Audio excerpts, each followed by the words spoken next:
था ना, महादेव जी को स्मरण कर रहे, महादेव जी रक्षा कर रहे, ठीक बात है। तो शरीर का कष्ट शरीर के साथ में जुड़ा हुआ है। मैं जीव का 85 योनियों में हम भटके हैं। ये 85 योनियों में भी भटके ही नहीं रहे हैं। 84 तो पूरा पक्का भटके हम लोग। आकर 4 जुग लख 84 जो निभ्रमत है जीव अविनाशी। तो 85 में क्या हमारा भटकन बंद हो गया? कह सकते हो बंद हो गया 85वें में? अगर बंद होता है तो इसे भटक क्यों रहे कुंभ में? भटकाव नहीं है। 85 मनुष्य होने में तो भटक रहे ना हो, नहीं भटक रहा, भटक रहे हैं, नहीं पकड़ पा रहे। हाँ भटक रहे हैं गुरुजी, ये इसके पीछे उसके पीछे, जबकि हमें भटकना थोड़ी ना, हमें परमात्मा से अपना है ना, यही हो रहा है ना। जी जी। तो ये मनुष्य होने में भी भटकाव है। सही बताने वाला कोई व्यक्ति हमको मिल नहीं रहा है कि भटकाव क्यों है। क्योंकि जो हमको सही रास्ता बताने की कोशिश कर रहा है वो खुद भटका हुआ भ्रमित है, इसलिए तुमको भटकाएगा। क्यों भटकाएगा? कि एक से भले दो। जैसे हम दुखी हैं और तुम भी दुखी हो, तो 2 दुखी मिल जाएंगे तो एक दूसरे का दुख सुनने से उनको दुख कम होता है। जबकि दुख को परास्त करने का क्या नियम है? जो हम बोले तो कुछ सुनाई पड़ रहा है, घंटी बज रहा है गुरुजी। दुख को समाप्त करने का नियम है, शेर है यह, गम कहने से कम होता है। गम कहने से कम होता है। गम माने अपना दुख सुख। बैठ गया कोई, चलो गुरुजी के पास चलते हैं, बात कर लें। तो गुरुजी से कुछ वचन सुनने के बाद भीतर से उत्साह आ गया, तो कम हुआ ना गम जी। लेकिन गम सहने से खत्म होता है। गम दुख की परिस्थिति आई, हमने सह लिया, किसी को कुछ कहा नहीं, खत्म हो गया। उसका कोई उदाहरण?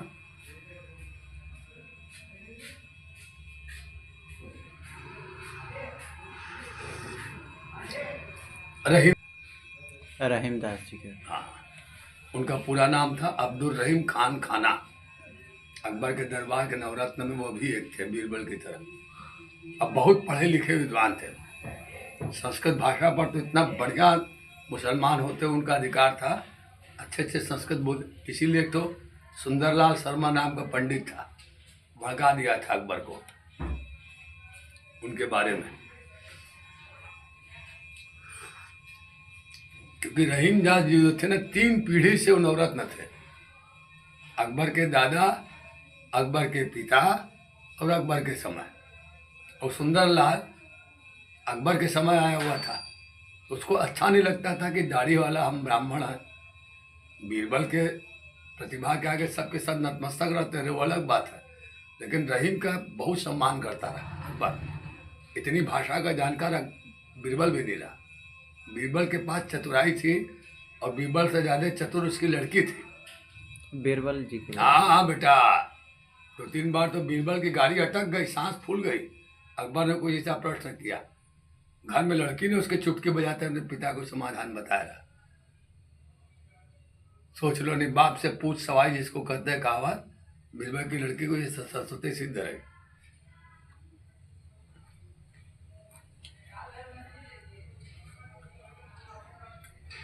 अकबर को एक दिन बड़ा कोप हो गया, बंदी घर में डलवा दिया उसने रहीम को।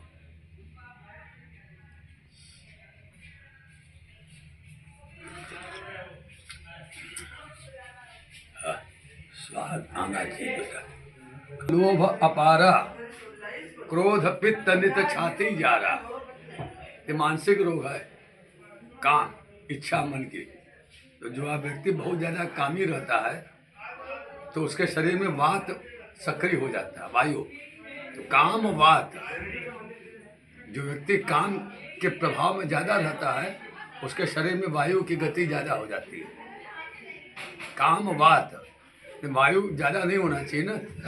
तीनों दोषों का समान है स्वा, इसीलिए बोलते हैं हम लोग पंचप्राण में समान है स्वा। अगर नहीं रहेगा तो सब उथल पथल हो जाएगा, वो कंट्रोल करता, खबरदार। तो बात अगर अधिक हो जाएगा वायु तो व्यक्ति प्रलाप करने लगता है, बड़बड़ बड़बड़ बड़बड़ बड़बड़ बड़बड़। काम से काम वात, कफ लोभ, बहुत व्यक्ति लोभी है मिष्ठान्न का, मैंने कोई मनपसंद की चीज खाने में डूब जा रहा है, तो उससे कफ की मात्रा ज़्यादा बनती है, कफकारी तत्वों का निर्माण ज़्यादा होने लगता है। व्यक्ति जब लोभ करता है किसी वस्तु को लेकर, लोभ मैंने ये अच्छी लगी ना और थोड़ा दे। चाय अच्छी है, अब चाय का मतलब पानी और चाय में अंतर है ना। चाय को पानी की तरह कैसे पिया जाएगा, चुल्लू में रख के बार बार पी रहे ना।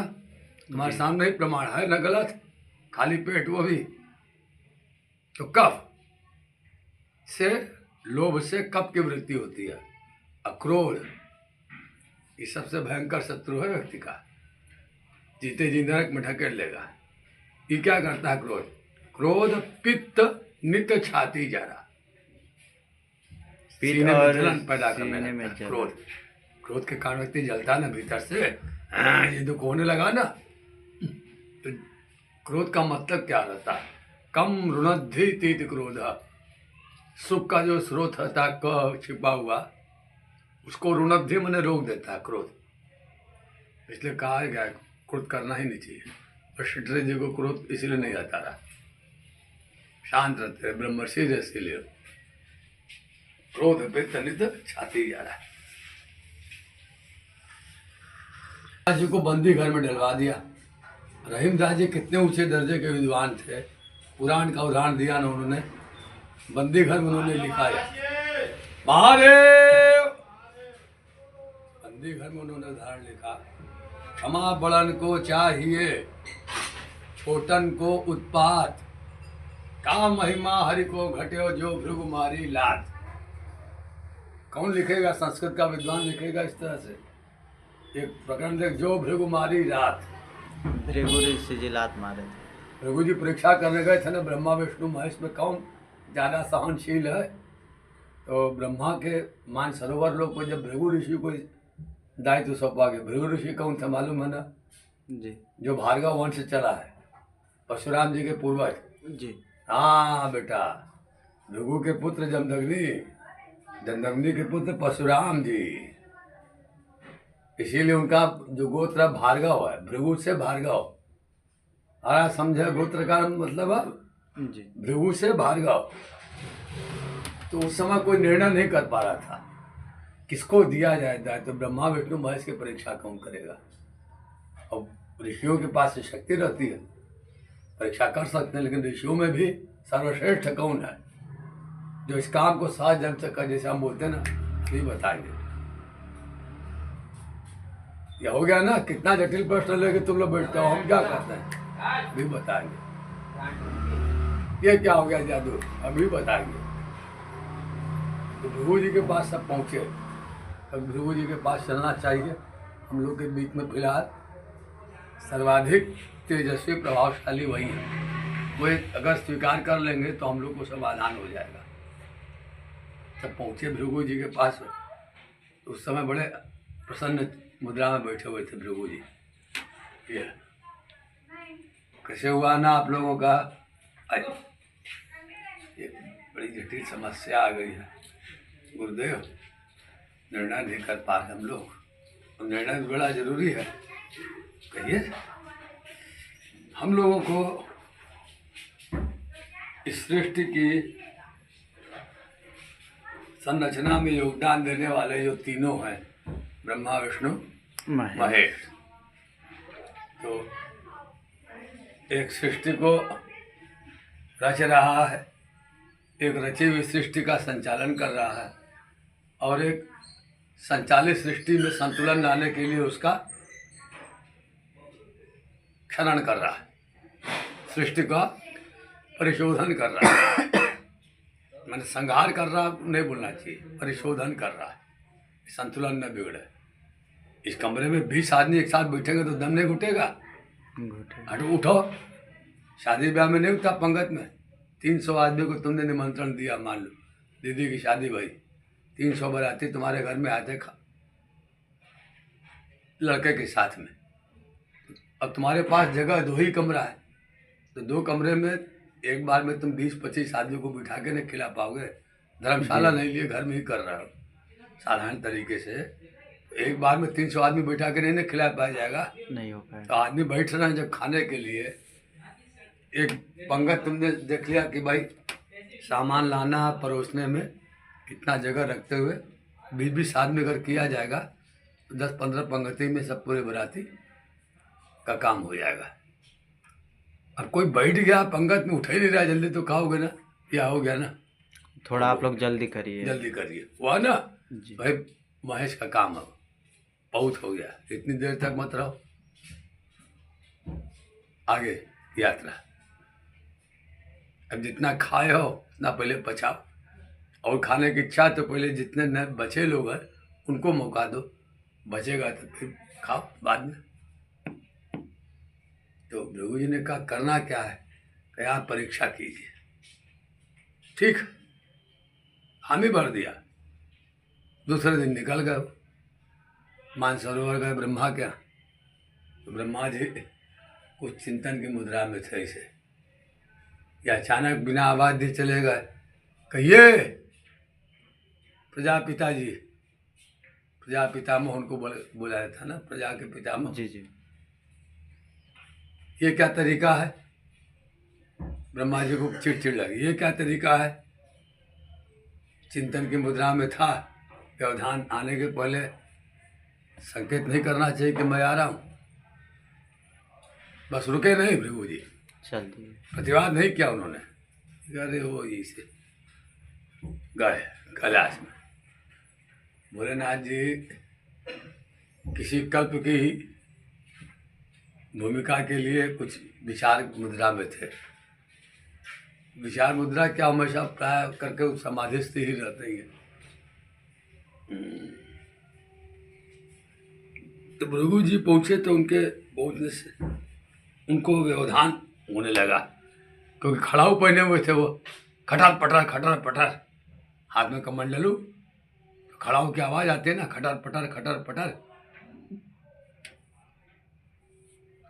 उनकी आंख में लाली आ गई,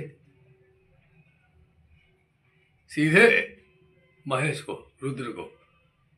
अरे बस लाली का मतलब ही अब खतरा है, निकले हो भृगु जी। खतरा मारे क्या, डर थोड़ी रहते, परीक्षा लेने गए परीक्षा थे, करने लेके के तरीका ही निकल गए। रहता है। फिर आए यहाँ पर बेटा क्षीर सागर में। क्षीर सागर में उस समय लक्ष्मी चरण दबा रहे थे। तदंग्री भजने लक्ष्मी, तदंग्री भजने लक्ष्मी, शांडिल्य भक्ति सूत्र में वो लक्ष्मी सेवा कर रहे थे। भृगु सीधे पहुंचे वहाँ क्षीर सागर में। तो भृगु संहिता का जो पाठ पढ़ के तुमको बताते हैं ना, उसमें जो मंत्र है, भृगु संहिता मैंने समझ गया, भृगु की द्वारा लिखी गई संहिता। तो उनको पढ़ने वालों को कभी हाथ में दक्षिणा नहीं रखा। भृगु ने सीधे लात उनके छाती पर रखा। दरवाजे ऋषि ब्राह्मण आया है, लेट के स्त्री से सेवा ले रहा है, लज्जा नहीं लग रही तुमको। भृगु ने कहा अब लक्ष्मी भक। विष्णु भगवान तुरंत लक्ष्मी को हटाए, उनका चरण पकड़ लिए भृगु ऋषि का, क्षमा करिएगा, ये बड़ा पाषाण हृदय है, वाह के कमल जैसे कोमल पाद को कोई क्षति तो नहीं पहुंची, क्षमा करिए। बस निकल गए तुरंत भृगु जी। आके उन्होंने निर्णय दे दिया कि विष्णु ही है, ब्रह्मा विष्णु महेश में कोई सहनशील है तो विष्णु ही है। निर्णय हो गया, क्रोध ही नहीं आया विष्णु। तो क्षमा बड़न को चाहिए, छोटन को उत्पाद का महिमा, हरि को घटे जो भृगु मारी लात। अब यहाँ क्या प्रकरण हुआ दूसरा, लक्ष्मी को बहुत क्रोध आ गया।